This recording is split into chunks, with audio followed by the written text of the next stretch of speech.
திரிசங்கு சொர்க்கம் உங்களுக்கு தொடர்ந்து போட்டிருக்கே. இபிஎஸ் நோன்டர் நீங்க அமித்ஷா என்ன வந்து போச்சு சார். அவர் என்ன சார் நோன்னு சொல்றோம். நாங்கள் அந்த என்டிஏ கூட்டணியில் அவரை தலைவராகணுன்னே நாங்கள் வெளியில் வந்துட்டோமே. அவர் இருக்கிற இடம் தோல்விங்கிறது தெரியும். அந்த தோல்வியில் போய் நம்ம எதுக்கு பயணிக்கணும்னா நாங்கள் வெளியில் வந்துட்டோமே. அதுக்கு பிறகு அவர் என்டிஏ தலைவர் ஆணுக்குன்னு இருந்து நீங்கள் நல்லா புரிஞ்சுருங்க, எல்லா கட்சிக்காரங்களும் வெளியில் போயிட்டுருக்காங்க. இப்போ நாங்கள் அண்ணன் ஓபிஎஸ் அவர்கள் நாங்கள் ஒதுங்கிட்டோம், அண்ணன் டிடி தினகரன் அவர் ஒதுங்கிட்டார், நம்ம இவர் தமிழ் மாநில காங்கிரஸ் இல்லை சார், கிருஷ்ணசாமி சொல்றீங்களா? இல்லை கிருஷ்ணசாமி இல்லை சார், நம்ம ஜான் பாண்டியன் சார் அவர் ஒதுங்கிட்டாரு. அப்புறம் தேமுதிமுக ஏற்கனவே முதுகில் குத்திட்டாங்கன்னு சொல்லிட்டு அந்த அம்மா வெளியில் சொல்லவே இல்லை. சரி சொல்லலைன்னாலும் சரி முதுகில் குத்திட்டாங்க தானே அர்த்தம். அதை டேட்டு போட்டு மாற்றிட்டாங்கன்னு சொல்கிறதுக்கு அதுக்கு அர்த்தம்னு நீங்கள் வச்சுருக்கலாம். ஒரு தேதியிலேயே அவங்கள ஏமாற்றிட்டாரு. இப்படி எல்லாரையுமே துரோகம் பண்ணிட்டு வந்தவர் கூட நாங்கள் பயணிக்க முடியாதுங்கிறதுனால நாங்கள் அந்த பயணத்தை ரத்து பண்ணிட்டோம். வேண்டாம், அவர் கூட பயணம் தேவையில்லை, அப்படிப்பட்ட பாஜகவே கூடால போட்டோம்னு நினச்சிட்டு இருந்தோம். பாஜகவுக்கு நன்றி சொல்கிறாரு. இந்த நன்றி 2024 எங்கே சார் போச்சு? மோடி கிட்ட மாலை போட்டு வரும்போது எங்கே சார் போச்சு? அன்னைக்கு நான் என்ன பேசியிருந்தா இல்லை சார், நான் கேட்குறேன். வேஸ்ட் லக்கேஜ்னு சொன்னார்ல அண்ணா ஜெயக்குமார், அப்போ எங்கே சார் போச்சு?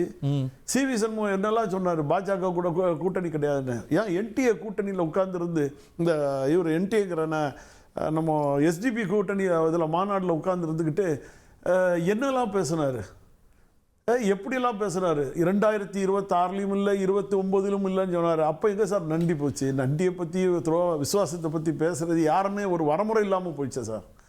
அதுதான் நேற்று இரவுல இருந்து இன்னைக்கு ஃபுல்லாகவே அதிமுக தொண்டரெல்லாம் கொந்தளிச்சிருக்காங்க. எவ்வளோ ஆரவாரம் பார்த்தீங்கல்ல, உங்களை சேர்க்க திட்டமே இல்லைன்னு சொல்லும்போது அவ்வளோ ஆரவாரம் முடிஞ்சது சார். அதிமுக கொண்டு போய் பாஜக கிட்ட அடமானம் வைத்த ஒரே நபர் எடப்பாடி பழனிசாமிங்கிறது உண்மையாக வெட்ட வெளிச்சமாக தெரிஞ்சு போச்சு. அடமானம் அவர் மெசேஜ் கொடுத்துருக்காரு, மெசேஜ் வலியுறுத்தாதீங்க, இவங்களெல்லாம் ஆபரேட் பண்ணாதீங்க. நல்லா புரிஞ்சுருங்க. அதிமுக தொண்டன் இவர் உட்கார்ந்து இருந்தார் சார். அந்த 135 தொகுதி 135 எம்எல்ஏக்கள் புரட்சி தலைவி அம்மா தன்னுடைய அதாவது உடல் நோய்வாய்ப்பட்டு இருக்கிற காலத்திலையும் ஒவ்வொரு மாவட்டத்திலையும் போய் தொகுதி வாரியாக நிப்பாட்டப்பட்டு மக்களால் தேர்ந்தெடுக்கப்பட்டு எந்த கூட்டணி இல்லாமல் தன்னுடைய முகத்துக்காக மக்கள் நம்புறாங்கிறதுக்காக வாங்கின ஓட்டு அந்த 135. அதில் 122 எம்எல்ஏக்கள். அந்த 122 எம்எல்ஏக்களும் பாஜக தான் பண்ணி கொடுத்துச்சின்னு சொல்றாரு. அப்போ பாஜக கொடுத்ததுன்னா கூவத்தூரில் நான் சொல்லலை, திரு அண்ணாமலை பாஜகவோட தலைவர் சொன்ன வார்த்தை, கூவத்தூரில் கோடி கோடியாக கொட்டி வியாபாரம் பேசி என்ன பேரம் பேசி நடத்தப்பட்ட முதலமைச்சர் பதவி வாங்கிட்டு வந்த என்ன பத்தி பேசலாமான்னு கேட்டார். இல்ல ஒரு நிமிஷம், நான் என்ன கேட்கிறேன், அதே மாதிரி கூவத்தூர்ல என்ன நடந்துங்கிறது நமக்கு தெரியும். பணம் பேரம் பேசுறது என்ன நடந்துச்சு தெரியும். அப்போ இதுக்கு பின்னணியில் பாஜக தான் இருந்தா. அதனால தான் உங்கள் விஜயபாஸ்கர் வீட்டுக்கு வந்த ரைடில் அந்த ஆவணத்தை பாஜக பேரில் இருந்ததுனால தான் பாஜக எடுத்துட்டு போயிட்டாங்களா? அதனோட நடவடிக்கைகள் எடுக்காம இருக்காங்களா?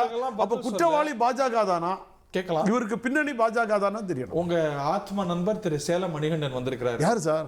சார் தெரியல சார், இது அவர் தம்பியா அண்ணனா? ஏன்னா அவர் பலமுறை சிலவங்க சொல்லுவாங்க தெரியுமா, நான் வாயிலே வடை சுடுவேன்னு. திருச்சியில் மாநாடு நடத்திட்டா, அண்ணன் ஓபிஎஸ் மாநாடு நடத்தினா நான் தொலைக்காட்சி விவாதத்துக்கு வரமாட்டேன். அண்ணன் டிடிவி தினகரனோட சந்திப்பு இன்னும் நடக்கும், இல்லைன்னா நான் வரமாட்டேன்னாரு. ஒருவேளை மணிகண்டனா அவருடைய தம்பியான்னு பார்த்துருக்கேன் சார். ஏன்னா விவாதத்துக்கு வரமாட்டேன்னாரு. அவரா இல்லைன்னா அவருடைய பிம்பமா தெரியல. அவர்லாம் நிறைய வரணும். நான் சொல்லல சார், நான் சொல்லவே இல்லை. நாங்கள் டிடிவி தினகரனோட இப்போ நடக்க போகுதுன்னாரு. அந்த டிடிவி தினகரன் தான் சார் இப்போ பேசினாரு. நல்லா புரிஞ்சிருங்க.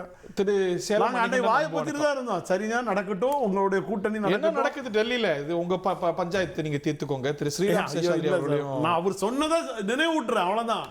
மக்கள், தமிழ்நாட்டு மக்கள் எல்லாம் பார்த்துட்டு இருக்காங்கல்ல. ஓகே, திரு சேலம் மணிகண்டன் வணக்கம். என்ன நடக்குது டெல்லியில? டெல்லியில இருந்து கலந்துக்கிறார் வேற. தந்தி டிவி நேயர்களுக்கு வணக்கங்க.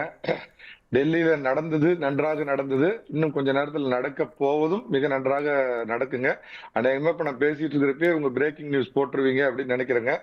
நடந்தது நன்றாக நடந்தது அப்படிங்கிறது மரியாதைக்குரிய பச்சை தமிழர் திரு சிபி ராதாகிருஷ்ணன் அவர்கள் இந்திய துணை ஜனாதிபதியாக தேர்ந்தெடுக்கப்பட்டார். அவரை இன்னைக்கு மரியாதை நிமித்தமாக திரு எடப்பாடி பழனிசாமி அவர்கள் போய் சந்திச்சாரு. இந்த சந்திப்புங்கிறது ஏதோ ஒரு மரியாதை நிமித்தம் 15 நிமிஷம் தான் நடக்கும் அப்படின்னு பார்த்தப்ப 12:15க்கு வைஸ் பிரசிடென்டோட அபிஷியல் இல்லத்துக்கு போன திரு எடப்பாடி பழனிசாமி அவர்கள் வெளியே வர்றப்ப பாத்தீங்கன்னா மணி 2:35. உங்க தந்தி டிவி நிருபர் அங்க இருந்தாங்க, நான் பார்த்தேன். நிருபர் நீங்க தான் நிறைய மணிக்கு மணி அப்டேட் கொடுத்துட்டு இருந்தீங்களே. இது பாருங்க, நான் கூட இருந்தேன். சில பேர் எங்கிட்ட கேட்டாங்க, எனக்கு தெரிஞ்ச சில தகவல்களை நான் சொன்னேன். ஏறத்தாழ 2.25 மணி நேரம் இந்திய துணை ஜனாதிபதியோட பேசினார். முதல்ல அதிமுக நிர்வாகிகள் எல்லாம் பேசினாங்க. அதுக்கப்புறம் தான் பாத்தீங்கன்னா திரு மரியாதைக்குரிய துணை ஜனாதிபதி அவர்கள் வந்து பாத்தீங்கன்னா கொங்கு சைவ விருந்து பொதுச் செயலாளர் கொடுத்தார். நான் கேள்விப்பட்ட வரைக்கும் அவர் துணை ஜனாதிபதி ஆனதுக்கு அப்புறம் ஒரு விருந்து கொடுத்தது அப்படிங்கிறது மரியாதைக்குரிய பொதுச் செயலாளர் திரு எடப்பாடி பழனிசாமி. அதுல என்ன டிஷ் உங்கள்கிட்ட போன் பண்ணி இரவு கேட்டுக்கிறேன், என்ன அரசியல் பேசப்பட்டது? இணைப்பை பத்தி நீங்க ராத்திரி பேசுவாங்களா மாட்டாங்களா? அதாவது ஒரு விஷயம், துணை ஜனாதிபதி கிட்ட போய் என்ன அரசியல் பேசுவாங்க ஒரு இந்திய? இன்னைக்கு ராத்திரி கேக்குறேன் அது பாஷா பாய், உங்க பாஷையில அமித்ஷா பாஷா பாய் வந்து டெல்லி பாஷா பாய் வந்து தமிழகத்தின் பாஷா பாய் சந்திப்பார் அப்படின்னு தான் எனக்கும் கிடைச்ச தகவல்கள்ங்க. இல்ல அதுல இணைப்பை பத்தி பேசுவாங்களா மாட்டாங்களா? ஒரு விஷயம், அதாவது ஒரு பேச்சுவார்த்தை 2 பெரும் தலைவர்கள் நடத்துறப்பய ஒரு அஜெண்டா என்ன சப்ஜெக்ட் பேசணும் பேசக்கூடாதுன்னு நீங்க உங்க போர்டு மீட்டிங்ல விவாதிக்கிற மாதிரி நேத்து கிளம்புறப்பய தெளிவா சொல்லிட்டாரு.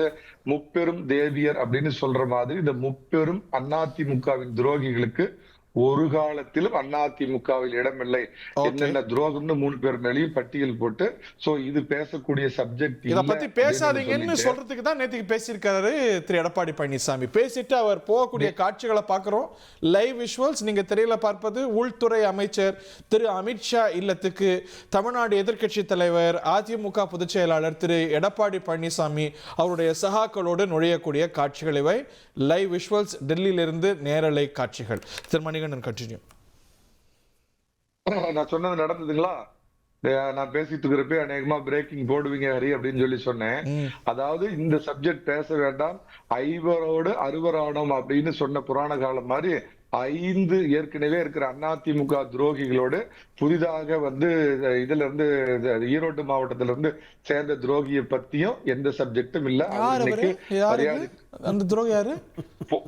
பொது வெளியில பொதுச் செயலாளருக்கு கெடு விதிச்சார் ஒருத்தர், அப்படிங்கிற பொது வெளியில அதிமுக பொதுச் செயலாளருக்கு 10 நாள் கெடு விதிச்சு கெடு விதித்தார் கேடாய் போனார் அப்படின்னு ஒருத்தர் தமிழ்நாட்டுல பாவசாட்சியா இன்னைக்கு ஒருத்தர் இருக்கிறாரு. நம்ம அண்ணன் இப்பதான் சொன்னார வீரு பாத்தீங்கன்னா துரியோதனர்களோட கண்ணுக்கு தர்மர்கள் தெரியாது, என்ன அவர் யாருங்க எனக்கு தெரியல அப்படின்னு சொன்னாரு. அந்த மாதிரி அவருக்கான அவர் நல்லா தெரியும். ஏன்னா எல்லாம் சமீபத்தில் இந்த குரூப்ல எல்லாம் அந்த 5 பேர் 5 முகவரியற்றவர்கள், கட்டுறதுக்கு கொடி இல்லாதவங்க. நேத்துக்கு அவர் கொடுத்த மெசேஜ் திரு அமித்ஷா அவர்களுக்கு தானா இவங்களெல்லாம் வச்சு நீங்க ஆபரேட் பண்ணாதீங்கன்னு அமித்ஷாவுக்கு கொடுத்துட்டு போயிருக்கிறாரா மெசேஜ்? இவங்களெல்லாம் பத்தி பேசாதீங்க. அரங்குல உள்ள ஹரியில இருந்து மத்தவங்க எல்லாம் நிறைய எல்லாம் நீங்க பிளைட் டிராவல் பண்ணிருப்பீங்க. இந்த ஏர்போர்ட்ல பாத்தீங்கன்னா விமானத்துக்கு இறுதி அறிவிப்பு சொல்லுவாங்க, ஃபைனல் கால் அப்படின்னு சொல்லி. இதுக்கு மேல நாங்க கூப்பிட மாட்டோம், பிளைட்டை மிஸ் பண்ணிருவீங்கிற மாதிரி. It is a final call for Delhi. ஏன்னா இந்த சந்திப்பின் முதல் இதே பாத்தீங்கன்னா திரு எடப்பாடி பழனிசாமி அமித்ஷாவும் பேசினப்ப மரியாதைக்குரிய எங்க பாஷா பாய் டெல்லி பாஷா பாய் சொன்னது, உங்க உட்கட்சி விவகாரத்தில் தலையிட மாட்டோம். பழனிசாமி அப்புறமும் பார்த்துட்டு தானே இருந்தாரு எல்லாரையும். உள்ளொன்று பேசி வெளி ஒன்று செய்பவர் அமித்ஷா நாங்க அப்படி நினைக்கல. நிச்சயமா சொன்ன உங்கள்கிட்ட போட்டோ இருந்தா காட்டுங்களா? உங்கள்கிட்ட போட்டோ இருந்தா கொடுங்க, எனக்கு தந்தி டிவி நிறுவனத்துக்கு. ஏங்க இன்னைக்கு கூட தான் யாரோ ஒரு லேடி வந்து மறைந்த முன்னாள் முதலமைச்சர் அம்மாவுடைய பிள்ளைன்னு சொல்றாங்க. மனநலம் குன்றியவர்கள் எல்லாம் பேசுறதுக்கு வந்து யாராவது பாஜக தரப்புல இருந்து பதில் சொல்லிட்டு இருப்பாங்களா? பேசுறதும் ஒன்னா சார், அவர் எவ்வளவு மூத்த தலைவர். சரி சார் நான் கேக்குறேன் சார், இவர் ஏற்கனவே ஒரு 4 மாதத்துக்கு 5 மாதத்துக்கு முன்னாடி போய் சந்திச்சப்ப போட்டோ வெளியிடப்பட்டது நிர்மலா சீதாராமனோட இருந்த போட்டோ. நிர்மலா சீதாராமனுடையோ இல்ல சார், இப்ப எனக்கு பிரதமர் நரேந்திர மோடி தெரியும் சார். நரேந்திர மோடிக்கு என்ன தெரியுமா? அந்த மாதிரி இவர் சந்தித்ததற்கான ஆதாரம் இத்தனை மீடியா இருக்கு சார். உங்க டெல்லியில தந்தி டிவி 4 கேமரா வச்சிருக்கீங்க, மற்ற டிவிகள் எல்லாம் ஒவ்வொருத்தரும் 3-4 கேமரா வச்சிருக்கீங்க. எல்லாத்தையும் என்ன மறு வச்சுட்டு இது வச்சா சந்திரன், மீச வச்சா எடுத்துட்டா இந்திரங்கிற மாதிரி போனாரா? அவர் எப்படி வந்து ஒரு இல்லாத ஒரு உண்மைக்கு மாறான ஒரு செய்தியை சொன்னாரோ அத பத்தி வந்து பேசி இதுக்கெல்லாம் இனிமே பேச மாட்டாங்க, பேசக்கூடாதுன்னு ஒரு கண்டிஷன் போட்டு போயிருக்கிறார். அதுதான் நேத்திக்கு பேசின பேச்சுன்னு கேட்பாரா அமித்ஷா திரு ஸ்ரீராம் சேஷாத்ரி? அது வந்து ஒரு செட்டில்டு மேட்டர், இனிமே உங்களை சேர்க்கறதெல்லாம் வாய்ப்பே இல்லை அப்படின்னு அது முடிந்த கதையா தொடர்கதையா? அனைவருக்கும் வணக்கம். ஹரி, ஐ திங்க் அமித்ஷா இதுல இன்வால்வே ஆக மாட்டாரு. ஓஹோ. அதிமுகனுடைய உட்கட்சி பிரச்சனை அதிமுகவுடன் கூட்டு சேரணுமா இல்ல டிடிவி? இதுல டிடிவி தினகரனை என்டிஏக்குள் வருவதற்கு இபிஎஸ்க்கும் பெரிய ஆட்சேபனை இருக்கு. அது இவ்வளவு பெரிய லாஸ்ட் ஒரு வாரம் 10 நாளா ஸ்பாட்டிங் இந்த பப்ளிக் நடந்த பிற்பாடு கூட எடப்பாடி பழனிசாமிக்கு டிடிவி தினகரன் என்டிஏவில் சேருவதற்கு பெரிய ஆட்சேபனை எதுவும் இருக்காது சொல்றீங்களா ஸ்ரீராம் சார்? இல்ல அதான் சொல்றேன், லாஸ்ட் 10-15 நாளா நடக்கக்கூடிய பப்ளிக் ஸ்பாட்டிங்க்கு அப்புறமும் சொல்றேன். இது வந்து எடப்பாடி பழனிசாமி அவர்கள் டிடிவி தினகரனை ஏன்னா டிடிவி தினகரனை பொறுத்த வரைக்கும் ஒரு தனி கட்சியாக இருக்கிறார். அதனால வந்து அவர் பிரச்சனை இல்லை. ஆனா ஓபிஎஸ்ஐ சேர்த்துக் கொள்வது என்பது கண்டிப்பாக எடப்பாடி அவர்கள் ஒற்றுக்கொள்ள மாட்டார். அதே மாதிரி செங்கோட்டையன் இப்போதைக்கு இன்னும் அடிப்படை உறுப்பினர்களும் எடுத்த மாதிரி தெரியல. அது ப்ராபப்ளி அது ஒரு ஃபோர்ஸ்ஃபுல்லா எடுக்க வேண்டி வந்தாலும் எடுப்பாங்கன்னு தான் நினைக்கிறேன்.